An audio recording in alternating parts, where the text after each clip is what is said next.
Assalamualaikum warahmatullahi wabarakatuh. Di sini kami akan mempresentasikan dengan tema kewajiban menuntut ilmu mata kuliah Islam interdisipliner. Yang beranggotakan yang pertama ada saya sendiri, Imas Masiroh dengan NIM 19.18339,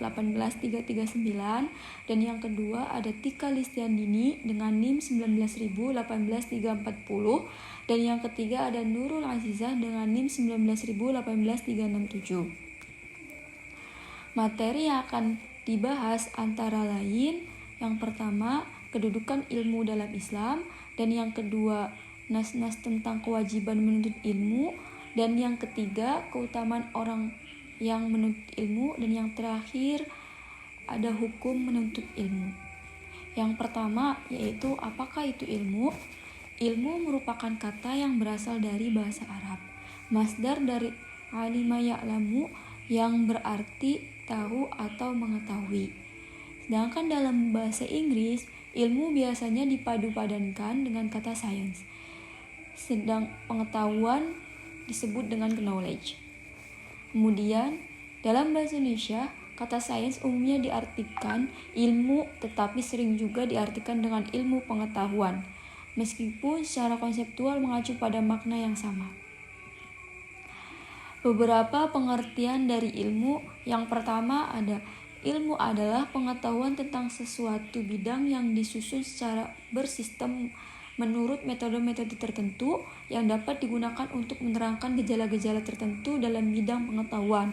Dan yang kedua, ilmu ialah pengetahuan yang tersusun secara sistematis yang diperoleh melalui metode penelitian tentang perilaku sosial, budaya, maupun gejala alam yang dapat diukur maupun diamati. Dan yang ketiga, ilmu merupakan pengetahuan mendalam hasil usaha yang sungguh-sungguh, istihad dari para ilmuwan muslim atas persoalan-persoalan duniawi dan ukhrawi dengan bersumber kepada wahyu Allah. Dan selanjutnya yaitu kedudukan ilmu dalam Islam.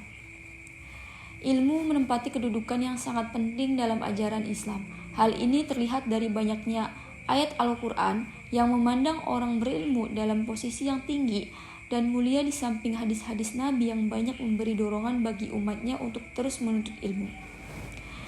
Di dalam Al-Quran juga, kata ilmu dan kata-kata jadinya digunakan lebih dari 780 kali.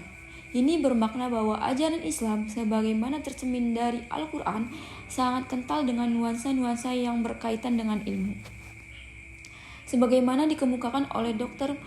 Mahadi Ghusyani pada tahun 1995 sebagai berikut.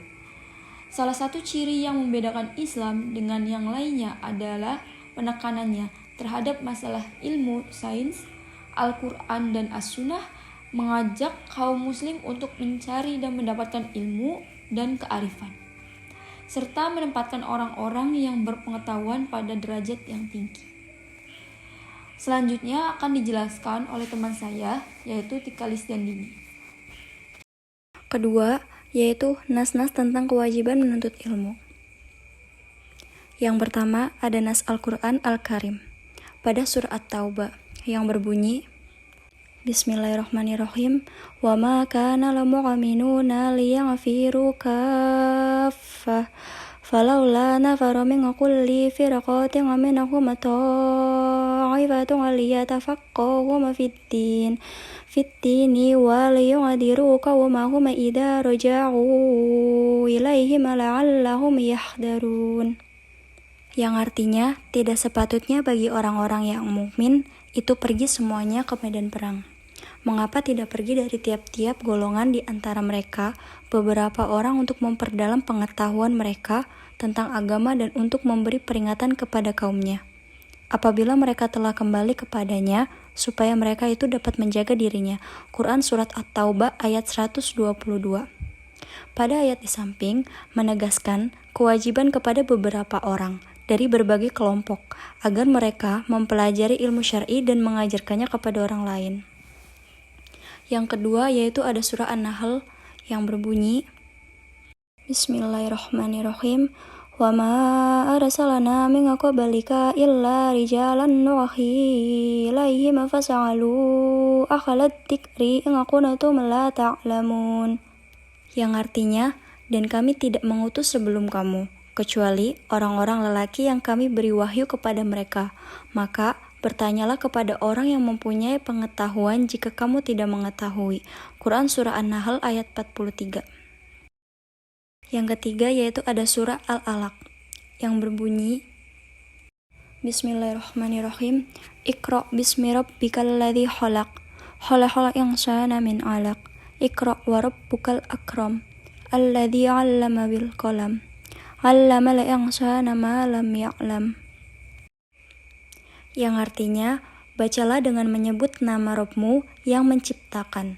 Dia telah menciptakan manusia dengan segumpal darah. Bacalah, dan Rabbmu-lah yang paling pemurah, yang mengajar manusia dengan perantaraan kalam.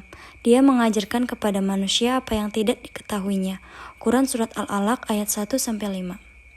Berdasarkan ayat di samping, maka nyatalah dan jelaslah bagi kita bahwa Allah Subhanahu wa Ta'ala di dalam Al-Quran memerintahkan dan mewajibkan kepada kita semua untuk belajar dan menuntut ilmu. Yang kedua yaitu ada nas hadis. Yang pertama hadis Anas ibnu Malik. Dari Anas ibnu Malik, ia berkata, Rasulullah bersabda, menuntut ilmu itu wajib kepada setiap muslim. Diriwayatkan dari Ibnu Mubarak, bahwa tidaklah hadis tersebut sebagaimana dipahami oleh sebagian manusia, bahwa ilmu yang wajib dipelajari oleh seorang laki-laki adalah ilmu yang berkaitan dengan urusan agamanya. Maka ia wajib bertanya tentang sehingga ia mengetahuinya. Lalu yang kedua ada hadis Abdullah ibnu Mas'ud. Ibnu Mas'ud meriwayatkan Rasulullah Shallallahu Alaihi Wasallam berkata kepadaku, tuntutlah ilmu pengetahuan dan ajarkanlah kepada orang lain. Tuntutlah ilmu kewarisan dan ajarkanlah kepada orang lain.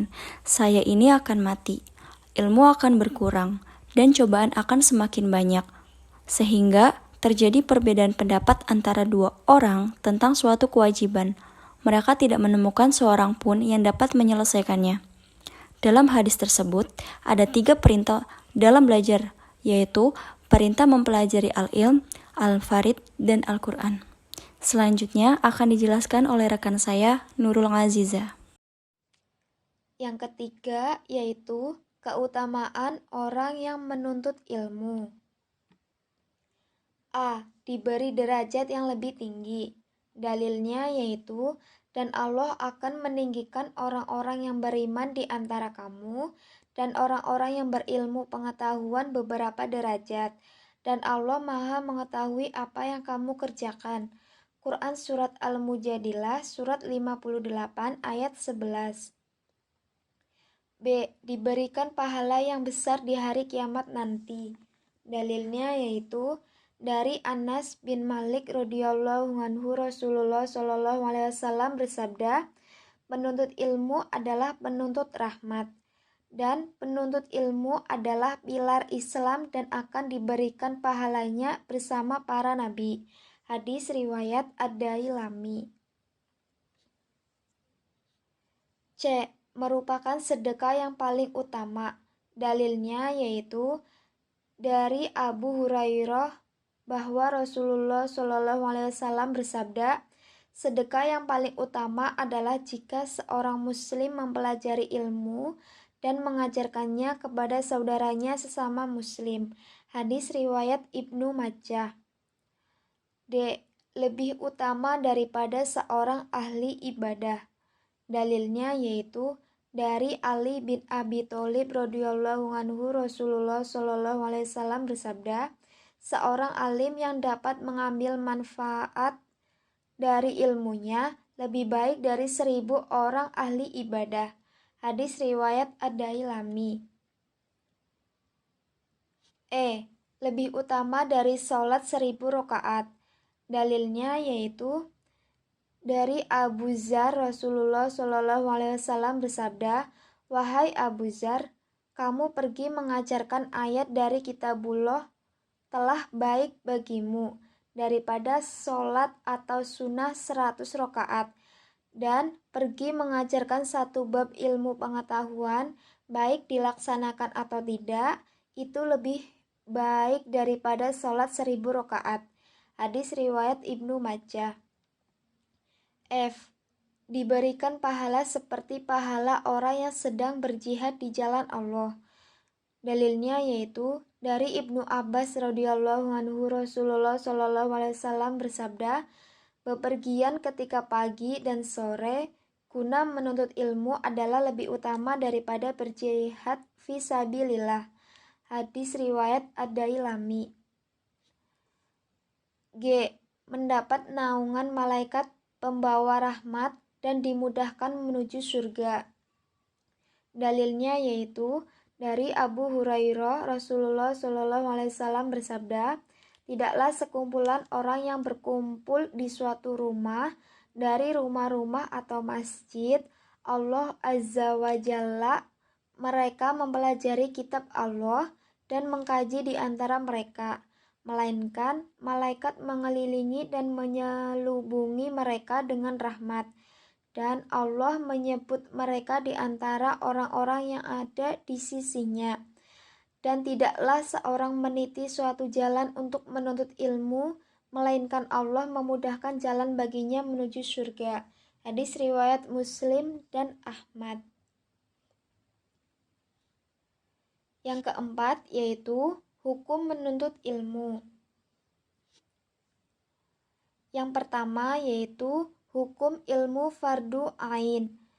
Ilmu tentang cara amal perbuatan yang wajib, maka orang yang mengetahui ilmu yang wajib dan waktunya wajibnya, berartilah dia sudah mengetahui ilmu fardu ain.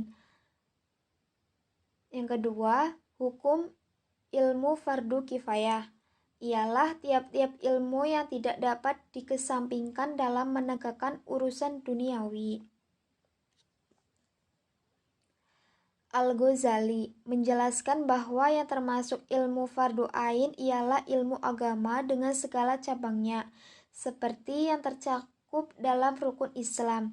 Sementara itu, yang termasuk dalam ilmu atau yang menuntutnya fardu kifayah antara lain ilmu kedokteran, ilmu berhitung untuk jual beli, ilmu pertanian, ilmu politik, bahkan ilmu menjahit, yang pada dasarnya ilmu-ilmu yang dapat membantu dan penting bagi usaha untuk menegakkan urusan dunia. Sekian presentasi dari kelompok kami. Apabila ada tutur kata yang kurang berkenan, mohon maaf. Wabillahi taufiq wal hidayah. Wassalamualaikum warahmatullahi wabarakatuh.